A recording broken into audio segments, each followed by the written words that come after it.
ও যুবক মুসলমান, আজকে তুমি আমি কোরআন পড়ি না, নামাজ পড়ি না, দিন মানি না, ইসলাম মানি না, অথচ এই কোরআনের জন্য আল্লাহর নবী তায়েফের ময়দানে রক্ত দিয়েছেন।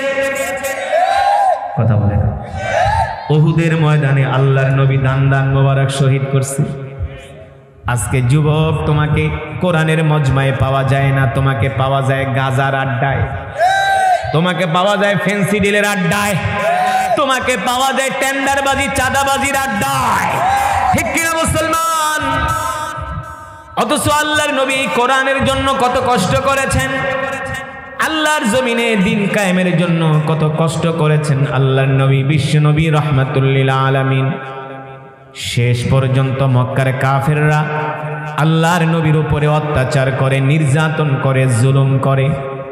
নবী আমার মক্কা থেকে তায়েফে যায়। কোথায় যায়? তায়েফে যায়। সেই তায়েফে আমি এবার উমরার সফরে, কিছুদিন আগে আমি এই মাত্র 10 থেকে 12 দিন আগে দেশে আসছি উমরা সফর শেষ করে। আমি যখন মক্কা শরীফে যাই, উমরায় যাই, আমি তায়েফে একবার না একবার যাবই।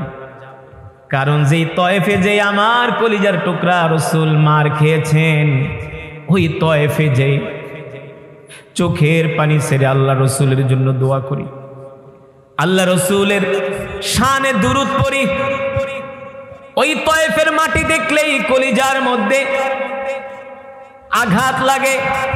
এই তায়েফে এসে আমার নবী কত কষ্ট করেছেন। আল্লাহর নবী তায়েফে গেলেন কোরআনের দাওয়াত নিয়ে। তায়েফের বড় বড় 3 জন নেতা আছে। একজনের নাম হলো উয়াইনা ইবনে হুসান, আরেকজনের নাম হলো মাসউদ, আরেকজনের নাম হলো হাবিব। 3 জনের কাছে আল্লাহর নবী কোরআনের দাওয়াত নিয়ে গেলেন। মক্কার ওই তায়েফের 3 জন কাফের নেতা বলল, মুহাম্মদ, তুমি আমার কাছে কোরআনের দাওয়াত নিয়ে এসো না,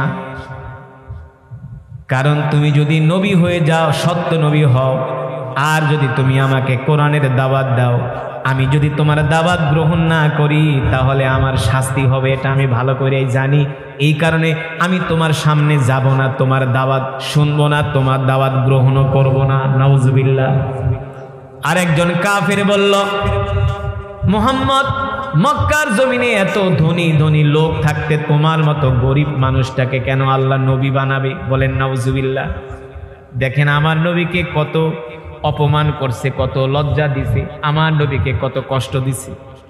এখানে ওরা ক্ষান্ত হয় নাই। আমার নবী 3 দিন পর্যন্ত কিছু খায় না।